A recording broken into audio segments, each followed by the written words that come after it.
So semi as a follow-up to the last video. I probably should have done this before the last video because it's kind of a fundamental concept type of thing. I want to discuss the types of progressions that are typically used in the weight room.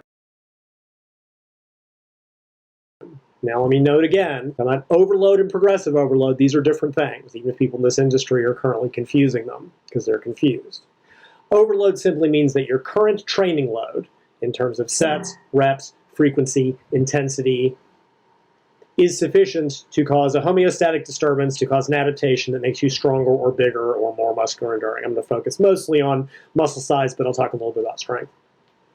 Progressive overload means that as you adapt, you have to add to the training that you're doing to get continued adaptations, right? Once you've adapted to a training load, if you don't ever do anything more than that, you will stop continuing to adapt at some point.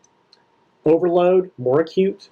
And I don't mean it's a single workout or a single set or a single week. It is an overload until it's not. And then once you have adapted to that given training load, then you progressively overload. Now, as I talked about in that last video, adding sets and adding reps, or sorry, adding weight versus adding reps, probably roughly equivalent in the short to medium term. And when you think about the fact that one rep is about 2 to 3%, that makes sense. You know, if you start at sets of 8, at 2 reps in reserve or 1 rep in reserve, and you add 4 reps, you're still within a training stimulus range. You know, maybe that weight is now 4 to 5 reps in reserve, but that's still appropriate. You know, by the time it's 8 reps in reserve, well, now you're training like Mike Israetel, but without his drugs, you're not going to grow. So once you get to the point that it's, say, 5 reps in reserve, you got to add weight. And given that most of you don't know what reps in reserve you're at in the first place, I would probably do it sooner. Because if you think you're at 3 reps in reserve, I guarantee you're probably at 6. So probably sooner than later in a practical sense. What I want to talk about today is the different approaches that have typically been used over the decades to determine or how they structure adding weight to the bar. Sort of when you decide when to add weight, how you do it, in terms of the progressions that are used. Now I'm going to discuss 3 types. And let me say first that if you get into the weeds on this and do a bunch of Googling, you will see different definitions than what I'm going to give. I was a little surprised, actually. The ones I'm talking about have to do with workout to workout and how you're incrementing some component of your training that eventually leads to a weight increase. But you will see that Anthony Attillo, especially the master of bulk and power, he used them in a very different way than I'd ever seen, which is sort of within a workout. And I'm not just talking about that. I'm not saying that my definitions are right. I'm just trying to be clear up front so you pedantic assholes will not throw a bunch of dumb shit criticism in. When I'm talking about these progressions, really when everybody is, we're manipulating 1, 2, or 3 of 3 possible things, which is weight on the bar, the number of repetitions per set, or the number of total sets that are being done. And the types of progressions we're going to discuss are the single progression, which means you're manipulating 1 of those 3 things, the double progression, where you're manipulating 2 of them. Can you guess what's next? The triple progression, where you're manipulating all 3 of them in some form or fashion. So let's start with the single progression. Okay, so as the name suggests, and as I explained, the single progression means that you're manipulating 1 variable, and 1 variable only. Now, the way I've always considered a single progression is that all you're changing is the weight on the bar. You're not manipulating sets, you're not manipulating repetitions. And you may see that, but again, how I've always conceptualized it and always explained it and understood it, mean you're manipulating the weight on the bar. So in this case, you pick a fixed repetition range, and generally a fixed number of sets, right? So let's say you're doing 3 sets of 5. Or just to make it simpler for right now, let's just talk about 1 set of 5. The same thing will apply for multiple sets. Okay, you're doing the weight for 1 set of 5, whatever it is. Say it's 100 whatevers. You want to stay at 5 reps, and you want to keep it at whatever your chosen intensity is. Let's say it's 1 rep in reserve, right? So you're doing 5 reps with a 6 repetition maximum. You could get 6 reps all out, and if you train to failure, which I'm not advocating, so stop lying about it, you would fail on repetition number 7. Okay, so when do you add weight? How do you know when to add weight? Well, there's a couple different ways. One would be reps in reserve, right? So if you're trying to do 5 reps at 1 rep in reserve, well, when you get to the point that 5 reps is now 2 reps in reserve, it's time to add weight. It's really just that simple. This, of course, assumes that you're good at reps in reserve. You could use bar speed, which is the same thing, assuming you have some method of measuring it or have a good feel for it, right? If you've done true sets to 1 reps in reserve, you know that next to last repetition is pretty slow, and then the last one is pretty damn grindy. And you can go watch one of the 3 dozen fucking videos I put up to demonstrate what that looks like. Yes, looks different for different people, looks different for different exercises. Get that. And generally speaking, if you look at every goddamn piece of data, Mike Israetel's bullshit notwithstanding, rep speed drops and drops and drops. So, again, you're doing sets of 5 at 6 RM at 1 rep in reserve. That 5th rep feels a certain speed. When it moves faster, it's time to add weight. Because again, that increased bar speed on that 5th rep would be the equivalent of increasing the reps in reserve. Right? Because if you've adapted and what was 1 reps in reserve and was a certain speed is now 2 reps in reserve, it'll be faster. Right? You see how reps in reserve and bar speed are essentially equivalent? I hope so. Now, with my, again, elite female powerlifter, I only used to fix a single progression, ever, for a number of reasons, and I'll really get to those on when I talk about double progression next. Now, she sucks at reps in reserve. For her, this is her feedback on intensity. Easy, easy, easy, hard, hard, hard, hard. She had no ability to distinguish.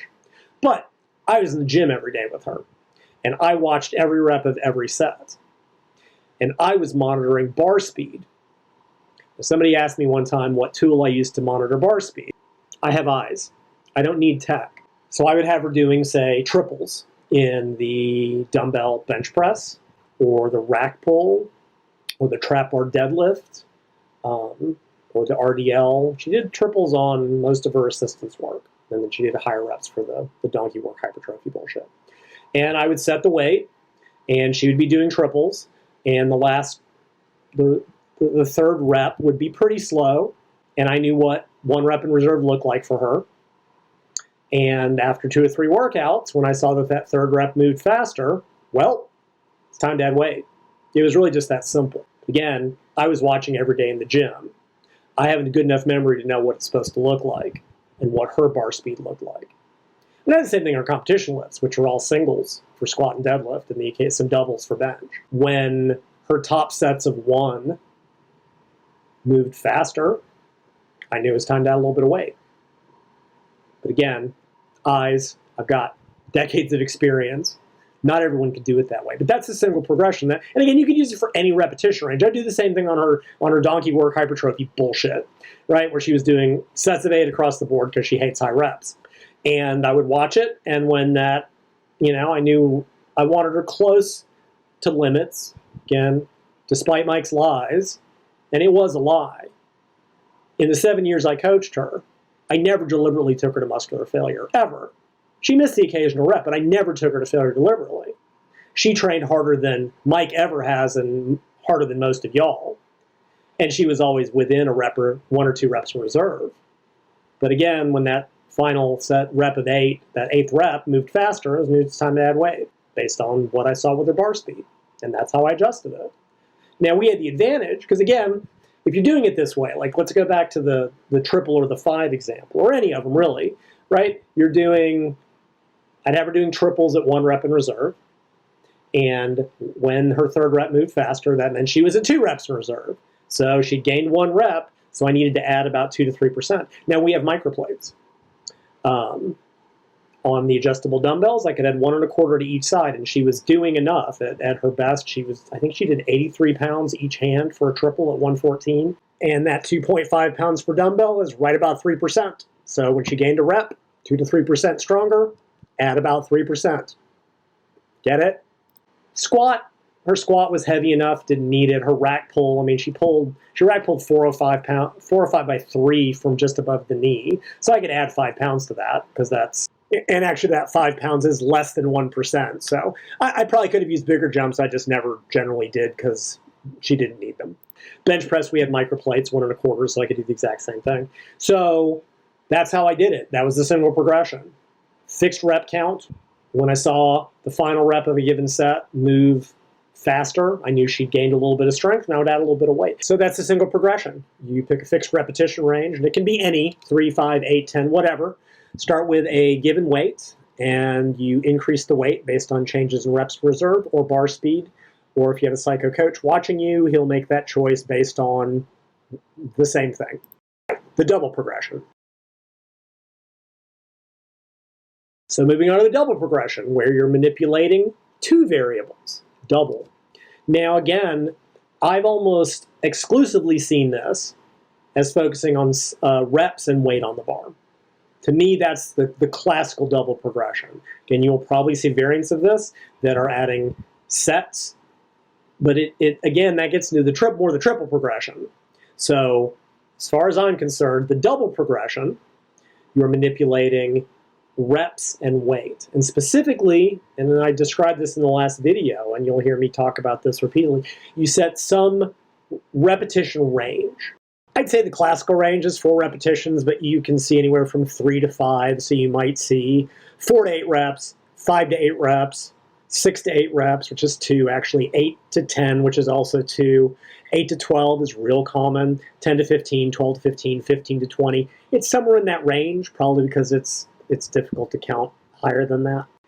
I'm going to assume here, just for the sake of example, a 4 rep spread, 8 to 12. That's been the classic approach to it. That's what a lot of studies use. That's the double progression. So here's what you do. And again, I'm going to focus on one set, but it applies to multiple sets as well, although that gets into other complications. So you're using a given weight, and you can get 8 repetitions with it. Now, it could be an 8 rep max, it could be 8 reps at 2 reps in reserve. There's something I came across which is called a dynamic double progression, and if I can find the link again, I'll put it in the notes because it was an interesting approach to it. But I'm going to try to keep it simple. So you can do a weight and you can get 8 clean reps. And then over the next however long it takes, it could be a week, it could be 4 weeks, it could be 8 weeks. You build up to 12 repetitions. Right? First you progress the reps, then when you hit the 12 rep mark, that's a signal that it's time to add weight.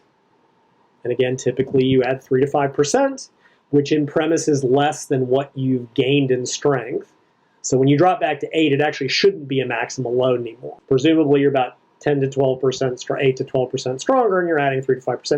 And then you do it again. So you add the reps, hit 12, or whatever the top end of the rep range is, add weight, drop back down, build up, add weight, drop back down, do it like that. Again, if you don't have weight increments that are small enough, you may have to use a broader range. Like I said, with like lateral raises, any dumbbell movement where the weight jumps just are staggering unless you've got microplates or magnets or whatever. You will be doing, you might have to set a range of 8 to 15 or 6 to 15 or God knows, so that you can gain enough reps, assuming you can do it, to be able to have a chance of adding weight. And getting a few reps at least. And again, I'll do another video on progressing smaller movements and how I approach it. But if you're just talking about the double progression in general, pick a repetition range, build from the lower reps to the higher reps, and assuming that you can. Because like I said in that last video, some people are just shit at adding reps. And expecting them to go from 8 to 12 may never happen. In which case they're better off using either a single progression or even the triple progression, which I'll talk about. Some movements also just don't lend themselves to this. But again, focusing on the concepts. Go from 8 to 12 reps. When you hit 12 or whatever range you're using, that's a signal to add weight, drop back down. And when it's appropriate, the double progression actually works pretty well. It's almost a semi-auto-regulated type of thing, right? Because even if you have a bad workout, maybe you only get 10. Well, fantastic. When you get to 12, then you know it's time to add weight. I used to use this a lot with people that were just starting training on movements that it was safe to do, mainly because it allowed them to learn to push a little bit better. I found a couple things. One is if I gave them a fixed repetition range, if they weren't having a good day and they didn't hit that rep range, they'd feel like a fucking failure, and I never wanted that. So by giving a range, it's like, well, if you can only do 8 in perfect form, so double progressions can actually work really well for people that can add reps and for exercises where it's safe and appropriate and it's not for complex things. I used to use this a lot with people that were relatively new to training for a few reasons.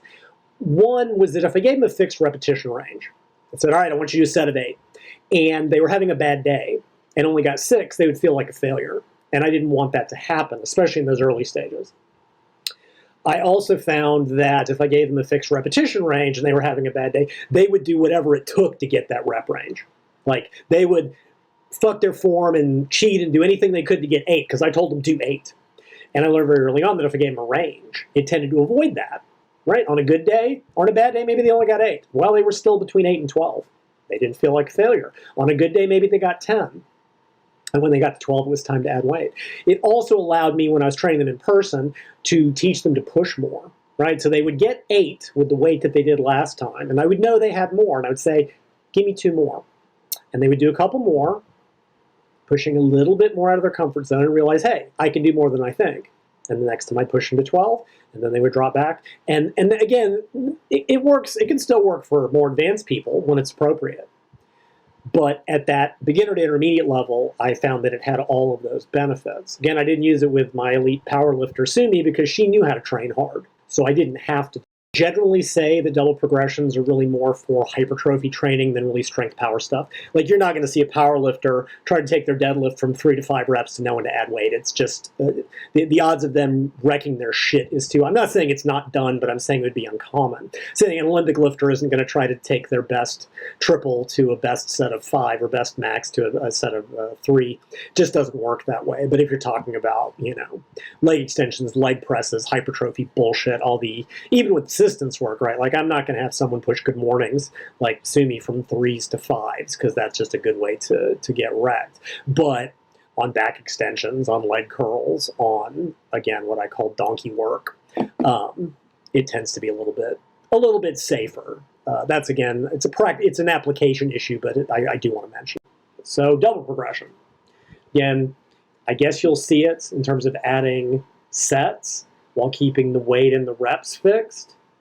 I don't do it that way because I would rather just pick optimal volumes and stick there. I'm not saying it's wrong. It's just I don't like the start with suboptimal set counts and then build up to excessive set counts. The Mike Israetel approach, which again, he's escalating his sets with his dosing. He leaves that out. And then doing that again, I just prefer to pick the right volumes and then, either use a single progression or add reps in that way. Following up from that, when you're talking about the double progression, since typically people are doing multiple sets, the same thing applies across multiple sets, right? So let's say you're doing 4 sets of 8 to 12 repetitions. It does get more complicated here, right? So like you're doing 4 sets of 8 at the same weight, assuming you can. Again, that'll be topic for the next video. So you build up that first set, you get to 12. And then on the second set, maybe you go 12, 10, 9, 8 across 4 sets. Typically, or one way to do it, you would do the first set of 12, build that second set up to 12, build the third set up to 12, build the fourth set up to 12, then you add weight to all sets. That's not always possible, and you will see systems that adjust the sets individually. So like, let's say you get to 12 on the first set and get, 11, 10, 9 on the next 3 sets. The next workout, you might add weight on the first set, and then drop back for the remaining 3 sets and build those up. And you start adjusting the weights individually. Again, I don't want to get into all the complexities of this. I'm just trying to sort of give an overview of this. But when you're talking about multiple sets, the same idea applies. You're doing 4 sets of some repetition range.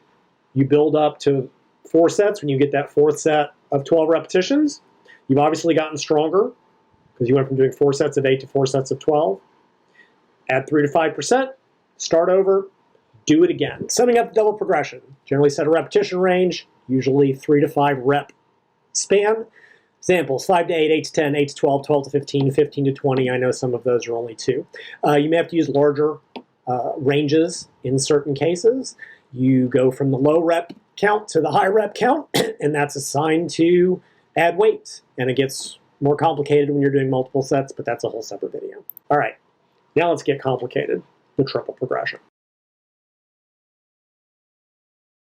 So as the name suggests, here we're manipulating three variables: the weight on the bar, the number of repetitions being done per set, and the number of total sets. I realize this sort of contradicts what I said in the previous section when I talked about I don't personally like adding sets in terms of hypertrophy stuff. I think the triple progression has classically been more used for strength and power type sports. It's not unheard of in higher repetition ranges for bodybuilding.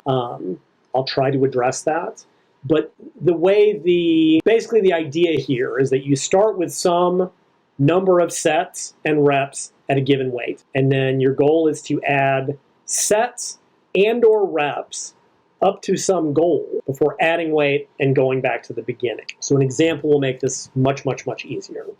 So what you might do classically, again, in sort of powerlifting, for example. You're doing a heavy triple, and I forget I want to say it was, one of the classic strongmen, probably Steinborn, one of those guys from back in the day when they were just making shit up and throwing it at the wall and seeing what would stick. So you'd start with one heavy triple. Now, typically this was being done for, squats or bench or deadlift, one of the big movements. So he wasn't going to add repetitions of that heavy triple because, again, as I've said, it's probably not safe and it's just not realistic to do that because that would, again, represent adding 2 to 3% to the bar. And at the higher levels of strength, you're just not gaining that quickly. So what do you do? And also doing multiple sets that way might be impossible to keep the quality up, at least not initially. So at the first workout, you did that heavy set of 3, done. At the next workout, which might be 4 or 5 days later, you would do the same heavy set of 3 and then add one set of 1 repetition at the same weight. Okay, so now he's doing 4 total reps with that weight. A little bit of an increase. Set of 3 is hard. Like it's either 0 reps reserve or 1 reps reserve because these guys train hard. Adding a single repetition at that weight is relatively submaximal, right? So if that first triple was, say, at 90%, which is usually about a 3 RM in that range, doing 1 rep at 90%, pretty easy. So now he's doing 4 repetitions with the same weight. A little bit of an increase in workload. The next workout, he would do the heavy set of 3 and then 1 set of 2 repetitions. So he had a second rep. Again, it's harder, but it's still a submaximal load. 2 reps at a 3 RM, he's back to 1 rep in reserve on the second set, so a little bit more work. And you could probably guess what happens next. The next workout, he does the first set of 3, and then a second set of 3. Now, that seems like a massive workout, and it is, but at that point, he's probably a little bit stronger. And the first set of 3 isn't quite as taxing. So now he's up to 6 reps at his initial, probably close to 3 RM. Guess what happens next? Try to guess what happens next. Next workout, 2 sets of 3, 1 set of 1. Now up to 7 reps, same thing. Same commentary, that 1 rep is submaximal, a little bit more work. Next workout, 2 sets of 3, 1 set of 2, 3 sets of 3. But again, by that point, which this has taken, 8 or 10 weeks or something, assuming he's adding a rep at every workout, whatever it works out to, he's gotten stronger. That first set of 3 is no longer a maximal or near maximal triple. That second set of 3 is no longer a near maximal triple. The third set may be close, but it doesn't change the fact that he's gone from 1 set of 3 to 3 sets of 3. So clearly this is a submaximal weight. Obviously you're much stronger. You're now able to progress. You need to add some amount of weight to the bar, right? Maybe 10 pounds on bigger movements where you're stronger and 5 pounds on smaller movements, and then you drop back to 1 set of 3. It's very boring, it's very slow. And summing up, this is what it looks like.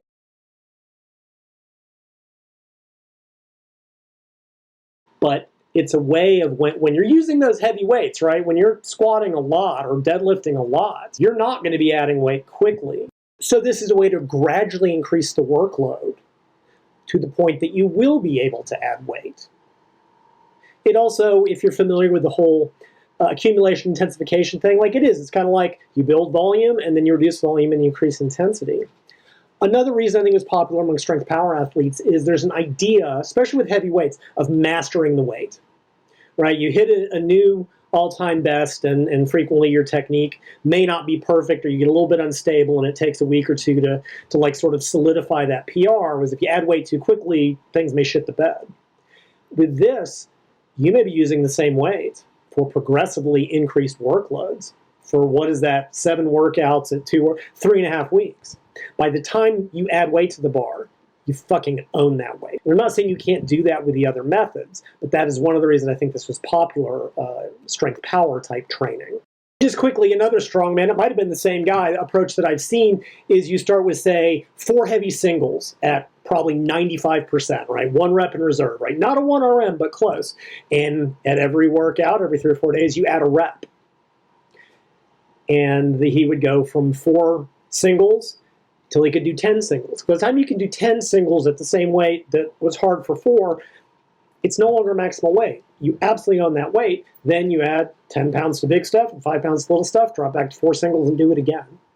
So at this point, I mean, you're only adding 1 set of 1 rep, but you are technically adding sets and reps.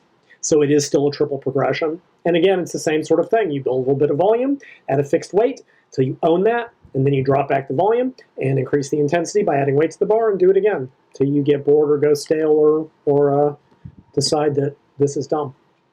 Now, you could use this for hypertrophy, I suppose, right? Like, let's assume, you know, whatever, 10 to 20 sets per week is where you need to be, and you start with 5 sets twice a week, and you're doing 5 sets of 8 to 12, and you may not be able to add weight or reps for a while, so you add another set per workout, and you go to 12 sets, and then you add another one. Like, I don't personally do it that way, but it's not an illegitimate way of training. It's just not my preference. So I tend to think that triple progression's probably better for people using very heavy weights for the lower repetitions, where A, you're not adding weight quickly, B, you're not doing a double progression. You're not going from, you know, a heavy single to a heavy triple with the same weight, not safely. So where you're better off adding sets and reps. So that's triple progression. Pick a fixed number of sets, reps, and weight. And then typically you add sets and reps first up to some target. Then you add weight, drop the volume, sets and reps back down, and you do it again. Let me sum up. Quickly sum up. The single progression, the way I do it. So you pick a fixed repetition number, whether it's 3, 5, 8, 10, 12, doesn't matter, and you add weight. That's the progression. The single progression is increasing the weight. And you do it when you're ready, when you've adapted, and either the reps in reserve drops from 1 to 2 or 2 to 3, your bar speed on the final rep increases, or you have a psycho coach watching it who makes that decision because he's watching the difference in bar speed. Double progression. Here you're manipulating the number of repetitions and the weight on the bar. You set a repetition range, generally 3 to 5 reps, so 5 to 8, 8 to 10, 8 to 12, 12 to 15, 15 to 20. Maybe larger in some cases, usually movements where the weight increase is enormous. You add weight when the high rep count is achieved, drop the reps back down, build back up, rinse and repeat. And finally, the triple progression. You're manipulating sets, reps, and the weight on the bar. So with the triple progression, you generally start with a fixed weight, number of sets and reps. Over time, you add sets and reps in some pattern to some upper limit of sets and reps. Then you add weight to the bar, drop back to the original sets and reps, then build back up again, and you try not to go crazy from boredom. So let me reiterate that for the single and double progressions, things get a little bit more complicated when you're doing multiple sets of an exercise. But explaining that would take another 30-minute video, and I'll do that separately at some point. So those are progressions, and this will provide a little background for the next video and for anything else I do where I talk about this. See you next time. For the record, I neither read nor respond to comments on YouTube or Instagram because I don't care. Mind you, I don't delete comments I don't like most of the weak-minded babies in this industry either. If you think my content is great and want to tell me how awesome I am, fantastic. If you think I'm a dumb asshole and want to call me names, also fantastic.